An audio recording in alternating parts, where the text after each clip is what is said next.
이사야 6장 1절에서 8절 말씀입니다. 내가 여기 있나이다 나를 보내소서. 먼저 8절 말씀 함께 한 목소리로 천천히 읽어보실까요? 그때에 나는 주님께서 말씀하시는 음성을 들었다. 내가 누구를 보낼까? 누가 우리를 대신하여 갈 것인가? 내가 아뢰었다. 제가 여기 있습니다. 저를 보내주십시오. 아멘. 오늘 말씀은 유명한 이사야라고 하는 선지자가 하나님의 부르심 소명이라 그러죠. 부르심을 받는 장면입니다. 성경의 인물들은 대부분 소명을 받습니다. 여기 정리를 좀 해봤는데 부르심 글자가 조금 작게 정리가 됐는데 보이시나요? 아브라함, 모세, 베드로, 바울 이런 인물들은 다 divine calling 하나님의 거룩한 부르심으로 초청받은 사람들입니다. 그 부르심을 이제 한자로는 소명이다 그렇게 부르죠. 아브라함은 믿음의 조상으로 부름을 받으면서 본토 친척 아비집을 떠나라 그러셨죠. 모세는 바로의 궁중에서 그만 실수로 사람을 죽이게 되고 미디안 광야로 도망을 가서 거기에서 그 많이 배운 학식과 그리고 궁중에서 자라던 그 화려함 다 잊어버리고 이제는 초라한 목자, 양치기가 되어서 이제 나이가 들어가는 거죠. 얼마나 고독했겠습니까? 이제 80이 되었어요. 그때 그 가시떨기 불꽃 가운데서 출애굽 지도자로 콜링을 받게 되죠. 이런 것들을 소명이라고 부릅니다. 일상 속에서 베드로 같은 이는 갈릴리 호수에서 고기잡이를 하던 어부였는데 어느 날 예수께서 그에게 찾아오셔서 나를 따라오너라. 내가 너로 사람을 낚는 어부가 되게 하리라. 이렇게 그를 이제 콜링 하시잖아요. 바울 같은 이는 또 예수님에 대해서 반대를 하던 사람이었습니다. 그러니까 대적자였죠. 그래서 예수 그리스도가 이단의 괴수다. 이건 틀림없이 잘못된 가르침이다. 이런 확신을 가지고 예수 그리스도를 믿는 사람들을 잡아다 가두고 처형하고 스데반 같은 이는 돌로 치고 이런 아주 기독교 역사에 보면은 핍박자였죠. 포행자였습니다. 그리고 또 대적자였던 그 사람을 초자연적인 부르심으로 다메섹 도상에서 그를 부르시죠. 이렇게 다 부르심 또는 소명이라 그래요. 이 소명이라는 단어와 함께 우리가 잘 사용하는 단어가 있는데 뭐예요? 사명입니다. 사명은 divine mission이라고 부를 수 있는데 보내심, 부르심을 받은 사람들이 보내심을 받아서 어떤 일들을 하는 것, 수행하는 거죠. 그 수행해야 될 임무를 뭐라 그러냐면 미션이다. 그래서 우리는 다 부르심을 받은 사람이고 calling, divine calling이 있는 사람이고 또 우리는 이 땅에 오늘 하루의 삶을 우리에게 이렇게 허락하실 때는 우리에게 뭐가 있는 거예요? divine mission이 있는 거예요. 하나님의 거룩한 사명이 있는 것이죠. 그래서 꼭 무슨 여기 아브라함이나 모세나 무슨 사도들이나 또 목회자들만 콜링이 있고 또 미션이 있는 게 아니고 사실은 여러분들 이 세상에 75억 인구 가운데 여러분들을 고르고 택하셔서 불러주셨잖아요. 그러니까 우리는 부르심을 받은 사람들이에요. 그럼 부르심을 받은 사람들에게는 반드시 해야 할 임무가 있으니까 우리에게도 뭐가 있어요? 사명이 있습니다. 그 사명이 있기 때문에 오늘 하루를 또 하나님께서 우리에게 허락하시고 이렇게 기도의 자리로 불러주신 거예요. 여러분 자녀들을 위해서 또 나라를 위해서 또 우리가 사는 이 미국을 위해서 누가 기도하냐고요. 누가 기도해요? 부르심을 받은 사명자들이 기도하는 거예요. 그래서 우리가 오늘은 이사야의 소명에 대해서 말씀을 나눌 텐데 이 이야기는 뭐 다른 사람 이야기, 그냥 목회자들 이야기 아니면 사도들에게나 해당되는 이야기지 뭐 우리와는 상관이 없는 것이다. 구약의 그 선지자 이사야를 부르실 때는 이렇게 부르시는구나. 아닙니다. 이사야를 부르시고 아브라함을 부르시고 모세를 부르신 그분이 누구를 부르셨어요? 저를 부르시고 여러분 한 분 한 분을 골라내신 거예요. 75억인 가운데 콕 찍어가지고 불러주신 거 아닙니까? 그러니까 우리가 다 어떤 사람이에요? 소명을 받은 사람들이고 그렇기 때문에 우리는 사명자다. 이런 확신이 있게 되시기를 주님의 이름으로 부탁을 드립니다. 그러니까 우리가 다 사명자구나. 오늘 이사야가 이제 우시야라고 하는 이가 왕으로서 통치를 하다가 죽게 될 때 그때 이제 이 부르심에 확신이 있는 그런 체험을 해요. 그래서 이걸 첫 번째로 이 소명, 오늘은 디바인 콜링에 대해서 말씀을 나누고, 디바인 콜링은 반드시 디바인 미션을 또 동반한다. 콜링은 미션을 수반하도록 돼 있어요. 한번 이사야 이야기를 살펴보도록 하죠. 우시야 왕이 죽던 해에 나는 높이 들린 보좌에 앉아 계시는 주님을 배웠는데 그의 옷자락이 성전에 가득 차 있었다. 그러니까 이 이사야가 부름을 받은 것은 한 역사의 한 순간, 역사가 이렇게 이스라엘 역사가 흘러가는데 그 한 순간에, 어떤 순간에 역사의 한 지점에서 부름을 받았다 하는 걸 알 수 있죠. 그 이야기는 지어낸 이야기가 아니라 우시야라고 하는 왕이 죽던 해에 이사야라고 하는 선지자가 디바인 콜링을 경험하는 것. 이걸 이제 이 6장에서는 기록하고 있어요. 한번 보도록 하죠. 이 우시야라고 하는 왕에 대해서 조금 살펴봐야 돼요. 이 우시야는 이사야에게 있어서 친척입니다. 그러니까 이사야 선지자는 선지자 중에서는 비교적 출신 성분이 왕족이니까 대단한 분이죠. 근데 이제 우시야라고 하는 이는 이 성경 통치자 중에서 어떤 사람은 한 달만 왕의 자리에 있다가 그만두는 사람도 있고, 또 어떤 사람은 다윗과 같은 이는 40년을 통치를 하게 되는데, 이 우시야는 52년간을 통치를 해요. 그러니까 통치 기간이 아주 길었다는 걸 알 수 있죠. 초기에는 아주 업적이 많고 뛰어난 치적이 있어요. 경제적으로도 안정되고 부국 강병을 이루고, 그리고 또 영적으로도 초기에는 부흥이 일어났어요. 그러니까 참 초반에는 잘했는데 그 후반부에 가가지고 그만 교만을 하기 시작합니다. 그래서 이 우시야라고 하는 이 이름이 여호와는 나의 힘이십니다. 그래서 하나님을 힘으로 의지해서 초반에는 통치를 잘했어요. 근데 후반부에 가서 이 힘이 하나님께로부터 온 게 아니라 이 권력과 나의 지혜와 힘이 내 것이구나, 이렇게 착각을 하고 교만하기 시작했습니다. 그래서 몰락을 하죠. 어느 날 꼭 제사장들만 성전에 가서 제사를 드려야 되나? 나 같은 왕인데 내가 한번 해보지 뭐. 그래서 그만 월권을 하게 되죠. 그래서 뭐가 돼요? 문득병자가 됩니다. 그러니까 문득병을 발생하니까, 병이 발병을 하니까 왕으로서 사람들 앞에 나설 수가 없어서 별궁에 있고, 대신 이제 그의 아들이 통치를 하면서 섭정을 하게 되죠. 그러니까 교만을 통해 가지고 몰락하게 됩니다. 하나님이 치신 거예요? 그렇죠. 하나님이 치셨어요. 그래서 여기 분향하려다가, 여호와께 분향하려다가 그만 문득병이 들었고 별궁에 격리되어서 죽을 때까지 사람들 앞에 나서지 못하는 이런 부끄러운 일을 당하게 되죠. 그래서 이제 이 우시야라고 하는 이 왕의 죽음은 그 나라에 있어서, 그리고 이사야가 친척이니까 그래도 의지가 되고 힘이 될 거 아니에요, 왕족으로서. 그런데 그 사람이 죽어버리니까 이사야에게 있어서, 그리고 그 나라에 큰 위기이지만 이 이사야 선지자가 우시야 왕이 죽던 해에, 아주 의미심장한 말이에요. 그 위대한 통치자, 경제를 부흥시키고 또 영적으로도 초반에는 아주 사람들에게 신앙생활 잘하도록 돕고 나라가 안정되고 그런 통치자가 그만 세상을 떠나게 되니까 나라로서는 위기 아니에요?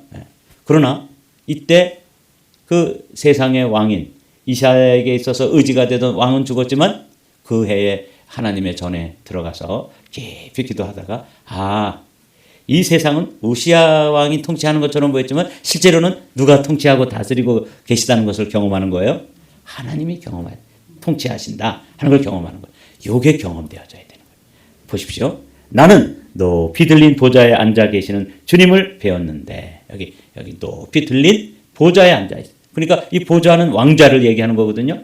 그래서 지금 우시야 왕이 죽어가지고 이 나라가 뒤숭숭하고 어찌할 바를 모르고 다들 두려움 가운데 불안한 가운데 있는데 하나님이 이사야에게 보여주는 거죠. 세상에 내가 의지하던 우시야 왕은 그 보좌를 떠나서 문둥병이 걸려가지고 그 알타가 죽었는데 사실은 여전히 하늘 보좌에는 누가 계신 거예요? 하나님이 계시고, 그 하나님이 옷자락이 성전에 가득했다는 건 뭐냐면 이 세상 전체를 통치하고 다스린다, 그런 의미예요. 그러니까 이제 우리 이사야가 이건 위기이기도 하지만 새로운 경험을 통해서 하나님이 다스리고 하나님이 통치하시고 하나님이 여전히 그 보좌에 앉아서 이스라엘 나라를 돌보고 계시니까 그 경험을 통해서 이사야는 이제 새로운 경험을 하게 되는 것이죠. 여기서 이제 이것을 뭐라고 요약했냐면 이 소명, 부르심, 디바인 콜링의 첫 번째 단계는 뭐냐면 거룩한 하나님을 경험하는 거예요. 그러니까 여러분들도 부르심을 입어서 이 부르심이 진정한 부르심이 되려고 할 때 첫 번째 단계는 뭐냐면 하나님을 만나는 거예요. 이제 콜링을 받잖아요. 다 저도 이제 콜링을 받았어요. 디바인 콜링이 있는 사람들의 첫 번째 경험은 뭐냐면 내가 만난 하나님이 있는 거예요. 그래서 조영기 목사님 같은 경우는 내가 만난 하나님이 누구냐면 치료하시는 하나님이에요. 왜냐하면 자신이 폐결핵으로부터 치료를 받았기 때문에 내가 만난 하나님은 나를 치료해 주신 것처럼 저 아픈 병자들을 치료하신다. 이게 확실했기 때문에 그는 만나는 사람들마다 디바인 힐링, 신유를 위해서 기도했던 거죠. 그랬더니 사람들이 벌떡벌떡 일어나니까 70만 명이 보이게 된 거예요. 반면에 오카노 목사님은 똑같은 시대에 부름을 받았는데 그런 목사님들은 사람들을 말씀으로 가르쳐야 되는구나.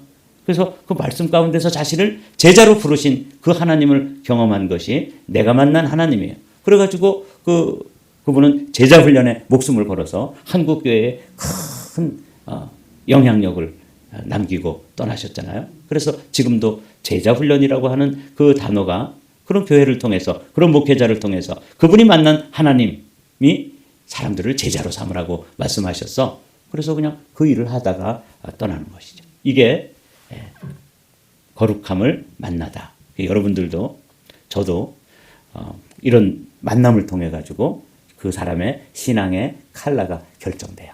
그래서 어떤 목사님들은 굉장히 영적인 분, 어떤 목사님들은 똑같은 하나님을 믿는데도 굉장히 지적인 이렇게 목사님들을 만나게 되죠. 그거는 그 거룩함을 만나는 순간에 그 사람의 경험, 체험 때문에 그런 거죠. 이사야는 이렇게 이제 우시아 왕이 죽던 해에 만나게 됩니다.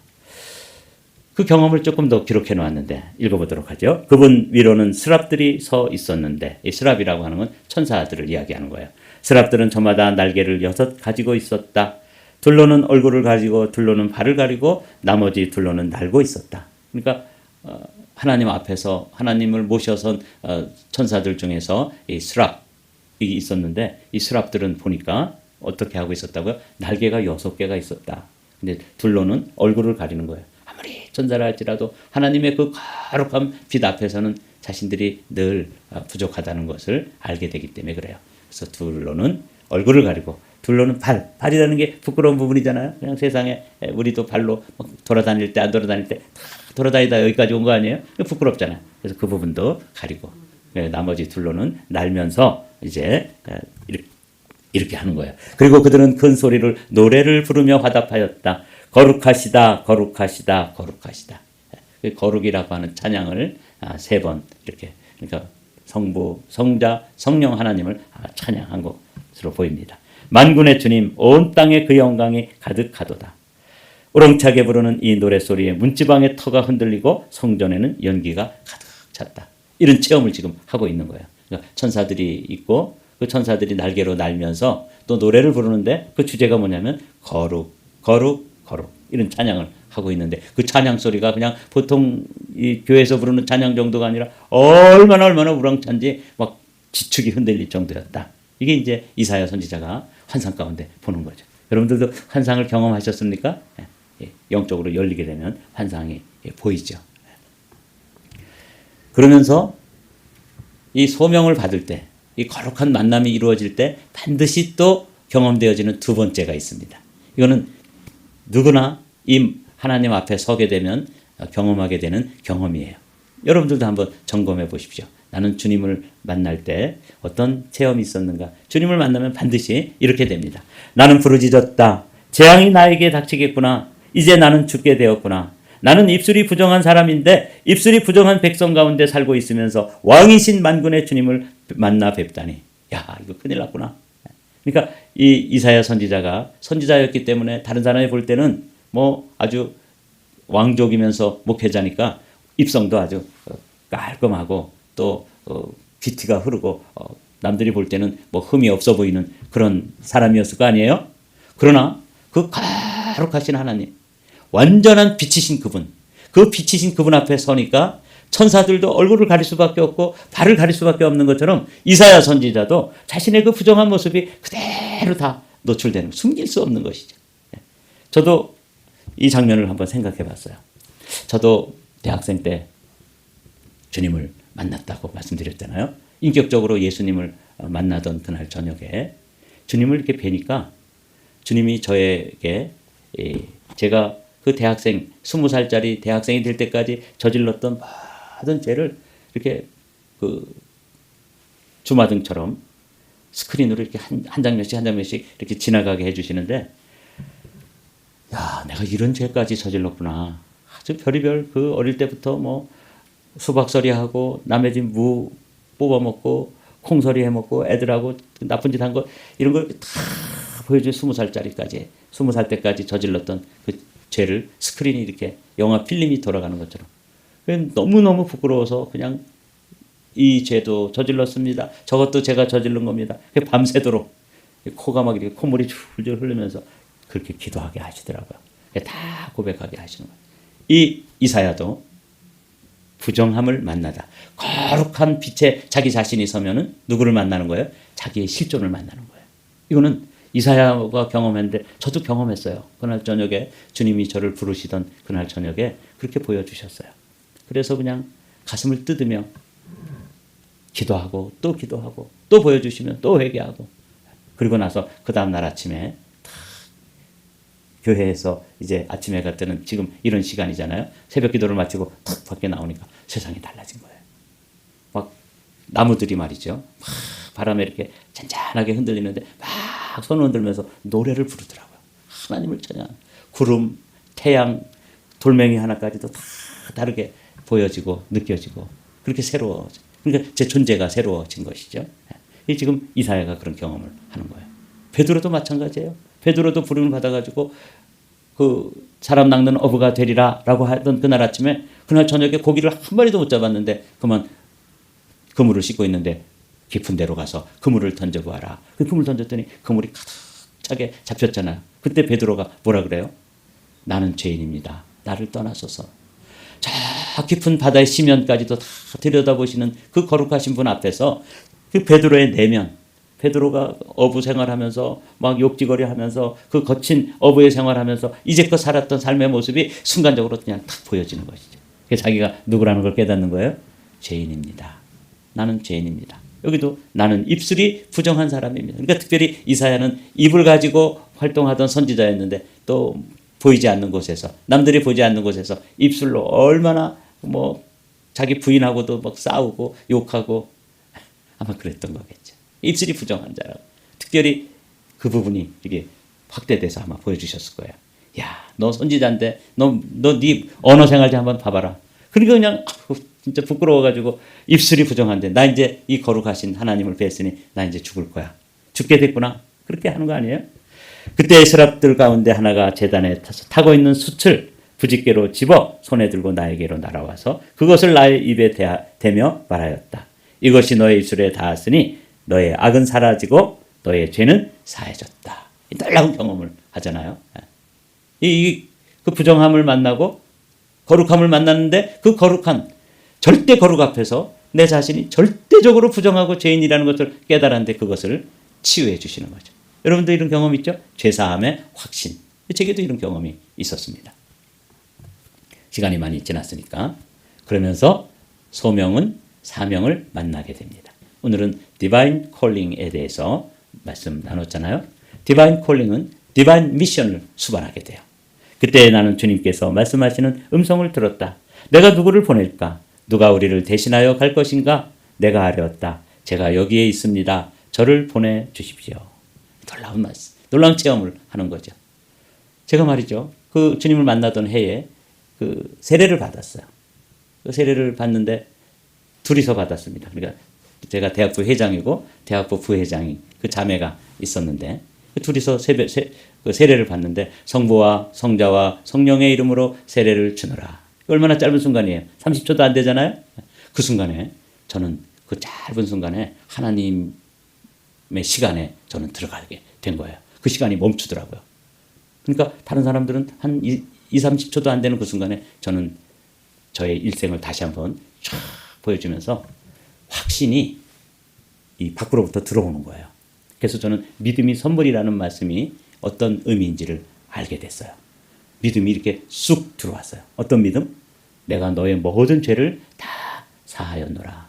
그래서 죄 사함에 대한 확신이 이건 뭐 제가 얼마나 추한 죄인인지 보여주시고 이 이사야에게 그 성전에서 불타는 그 숯을 입술에 갖다 대가지고 입술에 더러운 거 부정한 거 그동안 뭐 부부싸움하고 애들 욕하고 뭐 거짓말하고 이랬던 그 부정한 것을 순식간에 다 제하여 주신 것처럼 순식간에 말이죠. 확신이 제 안에 들어왔어요. 내가 너의 모든 죄를 사하였다 하는 확신이 무슨 소리가 들리거나 이런 게 아니라 그 믿음이 쑥 들어왔어요. 그래서 그 어린 대학생이 20살짜리 대학생이 그 확신이 경험으로 그래서 제가 어제 이사야가 소명을 받는 장면을 보면서 제가 또 주님의 디바인 콜링 그리고 디바인 미션 저에게 주님이 말씀하셨어요. 내가 오늘 너를 만나 주었으니 아직도 나를 만나지 못한 이들에게 나를 만나게 해다오. 그래서 어제도 양로병원에 갔다가 어떤 할아버지가 신문을 보고 있는 거예요. 그래서 근데 안경도 안 쓰고 신문을 보시는데 그래서 다가가가지고 이제 접근을 했어요. 그 접촉점이 뭐냐면 안경이에요. 아유 어르신은 연세가 있으신데 안경을 안 쓰시고도 신문을 다 보시네요. 그랬더니 아 그렇습니다. 연세가 어떻게 되세요? 에이 얼마 안 됐어요. 94이에요. 이러시더라고요. 94인데 저는 지금도 뭘 보려면 돋보기를 쓰고 보는데 안경도 안 쓰고 신문을 다 보시는 거예요. 저녁은 갖다 놨는데 안 드시고 그래서 이제 맨 처음에 신문 이야기, 안경 이야기 그러다가 무슨 이야기 해야 돼요? 예수님 이야기 해야지. 내가 뭐 거기 가서 신문 팔러 간 사람이 아니잖아요. 예수님 이야기를 했어요. 그랬더니 웃으면서 내 손을 이렇게 잡아주시더라고요. 그래서 고향이 어딘지 물어봤더니 평양이시래요. 근데 이 할아버지는 장로님이시래요. 그러면서 제가 전도를 하려고 예수님 이야기 꺼내니까 얼굴이 이렇게 밝아지면서 나 예수 믿는 장로입니다. 그렇게 열심히 전도를 하시는군요. 둘이서 기도해드리고 또 이야기하다가 잠깐 왔어요.